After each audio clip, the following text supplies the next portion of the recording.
Hello again, I'm Greg Smart, pastor of Pikeville United Methodist Church, coming to you with some thoughts on Scripture and sainthood for All Saints Sunday. And on All Saints, I suppose the obvious question is, how does one become a saint? Well, from the outside looking in at most churches today, you would probably come away with the impression that one has to be dead in order to be a saint. Now, I would hope that the fact that you're watching this today is proof that that's not necessarily so. I mean, you can't watch a video without being alive. However, it's true that within the Catholic Church, in order to become a saint, you do have to be dead. There's a whole process involved. There are proofs and requirements. And one of them is that traditionally, a person is not even eligible for sainthood until 5 years past their death. The same way you're not eligible for Cooperstown, the Baseball Hall of Fame, until 5 years after your retirement. Now, the Apostle Paul, who wound up being a saint himself, he had a different take on it.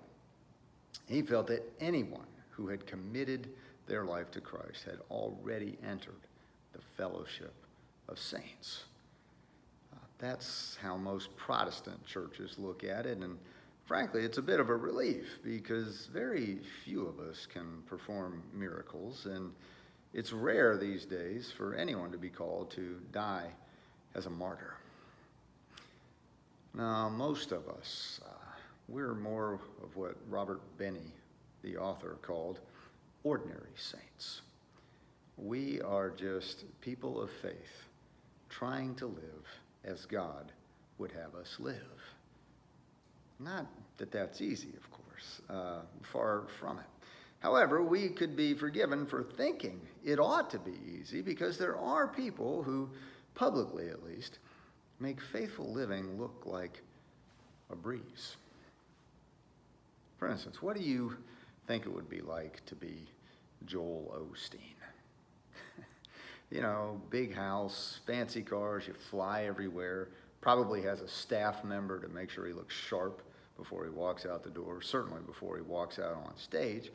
And he has this ministry that reaches millions of people.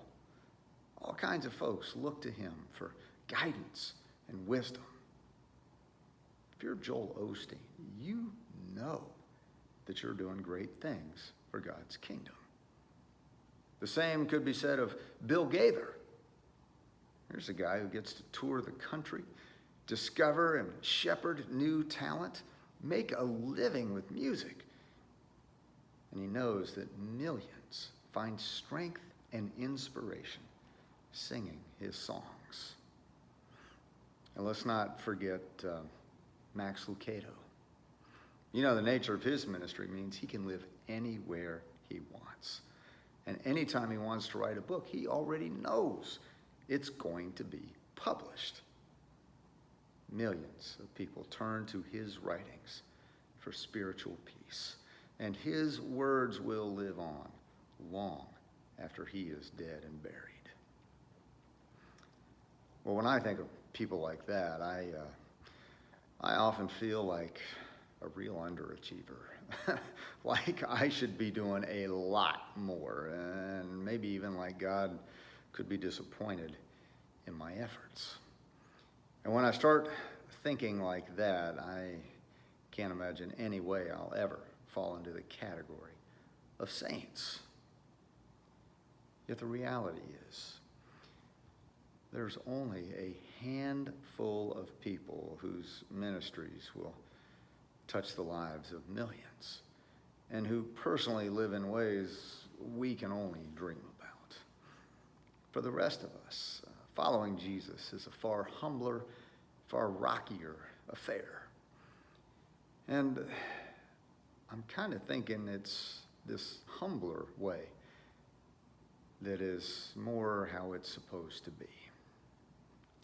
Tell you what, listen to today's gospel lesson and see what you think. These are the first 12 verses of Matthew chapter 5, a section we know as the Beatitudes. When Jesus saw the crowds, he went up the mountain, and after he sat down, his disciples came to him. Then Jesus began to speak and taught them, saying, "Blessed are the poor in spirit, for theirs is the kingdom of heaven. Blessed are those who mourn, for they will be comforted. Blessed are the meek, for they will inherit the earth. Blessed are those who hunger and thirst for righteousness, for they will be filled. Blessed are the merciful, for they will receive mercy. Blessed are the pure in heart, for they will see God. Blessed are the peacemakers, for they will be called children of God. Blessed are those who are persecuted for righteousness' sake, for theirs is the kingdom of heaven. Blessed are you when people revile you and persecute you and utter all kinds of evil against you falsely on my account. Rejoice and be glad, for your reward is great in heaven. For in the same way they persecuted the prophets who were before you." Well, just consider that list. The people who are blessed are the people who know what it is to be poor in spirit. People who know what it is to mourn. People who are meek. People who practice mercy. People who strive to make peace in this world. People who yearn for righteousness. And people who are persecuted and reviled for following Jesus. Now, does that sound like an easy, glitzy life to you? I mean, honestly, there's not one thing in there that would have you thinking that following Jesus is synonymous with life on Easy Street. It's quite the opposite. These Beatitudes paint a picture of hard work and humble living, of a life that will know heartbreak and rejection. And yet, these Beatitudes tell us that it's this kind of life that has a special place within God's heart. Now look, I'm happy for Joel and for Bill and for Max, but they are the exception. They are part of a select few whose faith is lived out in such a high-profile way and with such astounding results. The life you and I are living, it's much closer to the norm. It's the life that knows the daily struggle to follow God's path, the daily choice to love neighbor, the daily effort to find private time with God. And even within that life, we understand that not everyone is dealt the same hand. In fact, not everyone is dealt what we might consider to be a winning hand. Consider yourself fortunate if this year's pandemic has not negatively affected your finances, your income. Consider yourself even more fortunate if your life is filled with nice things and nice people. And consider yourself fortunate once again if you are of sound mind and body. For these things will never be a reality for a whole lot of faithful Christians. For so many people who wish to follow Christ, they know a different daily struggle. The struggle to make ends meet, to put food on the table, to keep the electricity going. These folks have no guarantees in that area.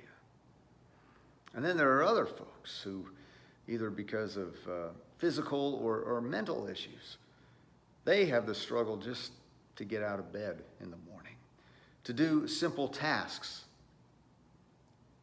and to function in this society. And yet, none of that disqualifies a person from the fellowship of saints. Because no matter what kind of hand you are dealt, the saints are the ones who put their full trust in Jesus and rest in him at night. The saints are the ones who give what little they have so that their neighbor can keep their lights on. Or they give what little is left in their cupboard so their neighbor will not go hungry. The saints are the ones who wrestle day after day with their personal demons to make the righteous choice. And the saints are the ones who stand up for the widow and the orphan and the immigrant, even though it may bring them ridicule and scorn. And the saints do all this because they know that they will be proven right in the end. On that note, listen to these words from the 7th chapter of Revelation. After this I looked, and there was a great multitude that no one could count from every nation, from all tribes and peoples and languages, standing before the throne and before the Lamb, robed in white, with palm branches in their hands. They cried out in a loud voice, saying, "Salvation belongs to our God, who is seated on the throne, and to the Lamb."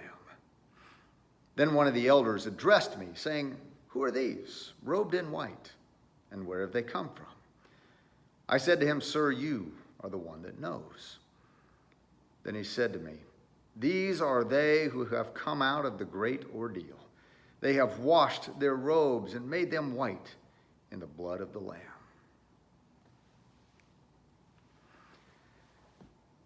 The saints know that the ordeal that life on this earth can so easily become, they know going through the ordeal is worth it. Because they know that God will never abandon them, that God will always be there. They know that whatever might be lacking in their service for the kingdom, God will provide. We remember and honor the saints on All Saints Sunday, and I hope you will continue that in your personal life. But there is a reason that the folks who came into worship today wore name tags that started with the title Saint. It's because we are the saints too. The fact that people come to worship or listen on the radio or watch it on the internet means that they are making the effort to follow Christ. And for you today, I don't know what the rest of your day will bring. I don't know what's going to happen in your world. But I will make an educated guess that almost all of us will face moments and make choices that cause us to stumble in our sainthood, if not fall flat on our faces. But this is why the Apostle Paul talked about fighting the good fight. The Beatitudes make it plain that this life with God, following Jesus, is hard. And the saints are the ones who know just how hard it is, who know that they will get knocked down and banged up from time to time, but they will still choose to enter the fray. And so I leave you with these words today from Shakespeare's Henry V. Words that were directed to soldiers who were going into battle, soldiers who were going to storm the castle through a breach in the wall. But I address them today to you, the saints. Saints who know the daily struggle, but saints who are also sure of the victory. And to you I say, once more, unto the breach, dear friends, once more.